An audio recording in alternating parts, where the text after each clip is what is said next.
todas apeladas a la Corte Suprema de Justicia, que tendrá que expedirse próximamente. Ahora yo digo, ¿cómo es posible que la Cámara Federal de la Seguridad Social no esté en permanente contacto con la Administración Nacional de Seguridad Social como para saber cuántas sentencias se pagan mensualmente, cuánto hay pendiente?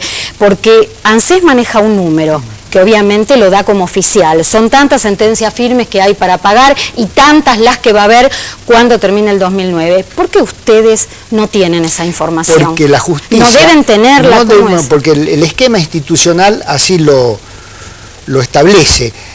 ANSES es parte demandada en un proceso regulado por el Código Procesal Civil. El actor es el jubilado que demanda al ANSES y se someten ambas partes a la regla del Código Procesal, que culmina dicho proceso con una sentencia que debe ser cumplida en el plazo establecido por ella. El ANSES es un sujeto procesal como cualquier persona, y siendo del Estado, siendo parte del Estado, el ANSES tendría que ser el primero en cumplir las sentencias. Nosotros no podemos supervisar, no nos corresponde como jueces. Nuestra función jurisdiccional llega hasta el dictado de la sentencia y en vigilar la ejecución y el cumplimiento de los mismos a través del procedimiento que establece el Código Procesal, el procedimiento de ejecución de sentencia. La negativa a cumplirla o la oposición a cumplirla por parte de ANSES, esa es una responsabilidad de la Administración Nacional de Seguridad Social sobre las cuales la justicia no puede interferir. Caso Badaro, lo que ha hecho el fallo Badaro a través de la Corte Suprema de Justicia, un fallo de la Corte, lo que ha hecho es seguir fomentando la industria del juicio. Usted lo ha dicho hace unos momentos. ¿Qué va a pasar con la ley de movilidad? Esta ley que entra en vigencia este año, que se va a aplicar en el mes de marzo y en el mes de septiembre. ¿Podrá provocar más reclamos y más juicios o es una ley que va a servir como para equiparar y que haya proporcionalidad entre la jubilación y pensión y la evolución del salario del trabajador? Bueno, yo ya lo he dicho públicamente, han salido algunos comentarios míos en la prensa, en la Cámara de Senadores también lo he dicho, en la Cámara de Diputados donde me han invitado cuando se debatió la ley. Formamos parte de un grupo de juristas, de abogados previsionalistas que nos oponíamos al sistema implementado por la ley de movilidad, por el proyecto del Poder Ejecutivo, porque considerábamos que el mismo se apartaba las directivas que la Corte había dado en el caso Badaro. Allí había fijado las pautas precisas que debía cumplir cualquier sistema de movilidad a implementarse, porque la movilidad es una garantía constitucional que tiene que ver con la calidad de vida, del jubilado, de manera que no es un índice cualquiera, que cualquiera puede establecerlo de la manera en que le plazca, como había decidido el exministro Cavallo cuando hizo sancionar la ley 24.463 y el famoso artículo 7 que le daba una facultad discrecional al Congreso de fijar la movilidad que quería y cuándo quería, que el Congreso no ejerció jamás desde el año 2005 hasta que la Corte lo declaró inconstitucional en el año 2007.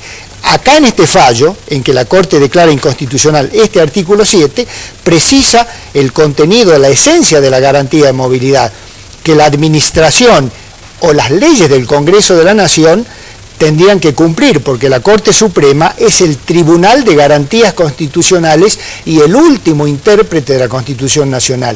Lo que la Corte dice en la sentencia forma parte de la Constitución material, como lo decía siempre Vidal Campos, de manera que en función de estas premisas, nosotros nos hemos opuesto a este sistema implementado por el proyecto del Poder Ejecutivo que hoy es ley y que va a comenzar a regir en marzo de 2009, que no va a respetar esa pauta de proporcionalidad entre el haber de pasividad y el haber de actividad que tiene que ver con la calidad de vida del jubilado. Entonces ahí hay probabilidades que siga aumentando la industria del juicio. Y yo creo que sí, coincido con usted.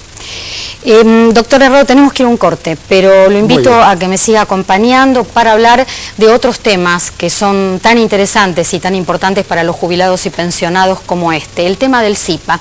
A medida que avanza el sistema integrado previsional argentino, parece que se van debilitando la ley 24.241, la ley previsional actual que creó el sistema de capitalización y también la ley de solidaridad previsional. Pero vamos a hablar en unos momentos de ese tema después del corte.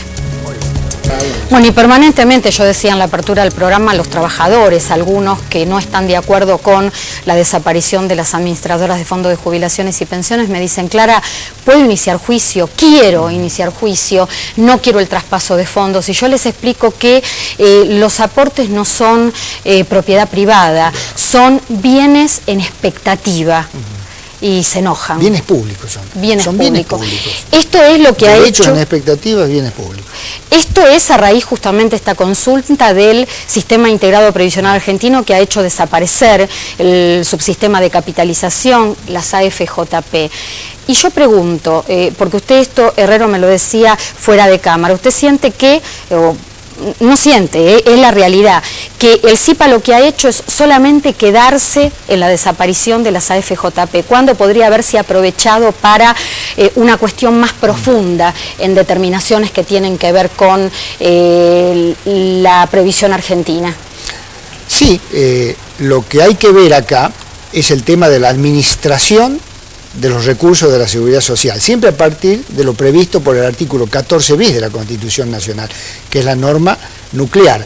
Esta norma dice que la ley establecerá el seguro social, o sea, las cajas previsionales que se conocen, que serán administradas por entidades provinciales o nacionales, con autonomía financiera y económica, administradas también por los interesados con la participación del Estado. Este es el esquema previsto por el 14 bis.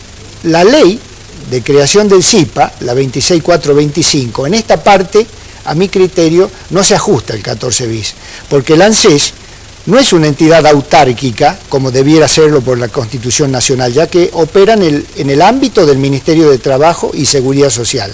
Además, como lo dice el artículo 9 o 10 de esta ley, está bajo la órbita también de la Comisión Bicameral del Control de los Fondos del Sistema Previsional. Es decir, podría haberse sacado más provecho de esta situación. De manera que ahí no se advierte autarquía, y una entidad pública o provincial o nacional autárquica es aquella que tiene patrimonio propio, que tiene una finalidad pública y que elige sus propias autoridades. Al director ejecutivo no lo eligen, digamos, los integrantes del ANSES, sino lo elige el presidente de la Nación.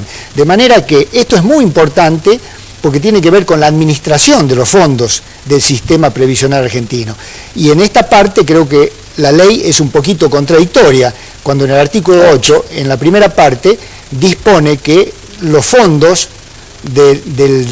digamos, de garantía. Los fondos del sistema, los recursos del sistema previsional se aplicarán únicamente al pago de los beneficios previsionales. Pero la segunda parte de este artículo contradice al anterior, porque permite la inversión de los mismos según las pautas de la ley que dictó Menem en el año 92, la 24156, que bueno, ha traído tantos problemas, digamos, porque esa inversión en títulos públicos, acciones, en letras de tesorería, que se devalúan, no garantizarían, como la propia ley exige, estos fondos para el futuro, para el debido pago de las prestaciones. ¿Qué es lo que hay que corregir de manera inmediata en nuestro sistema previsional, en nuestra ley previsional? El tema de la proporcionalidad entre el activo y el pasivo, justamente, porque esto es una cadena, justamente para empezar a debilitar la industria del juicio, porque si no, esta es una historia de nunca terminar. Sin duda, sin duda.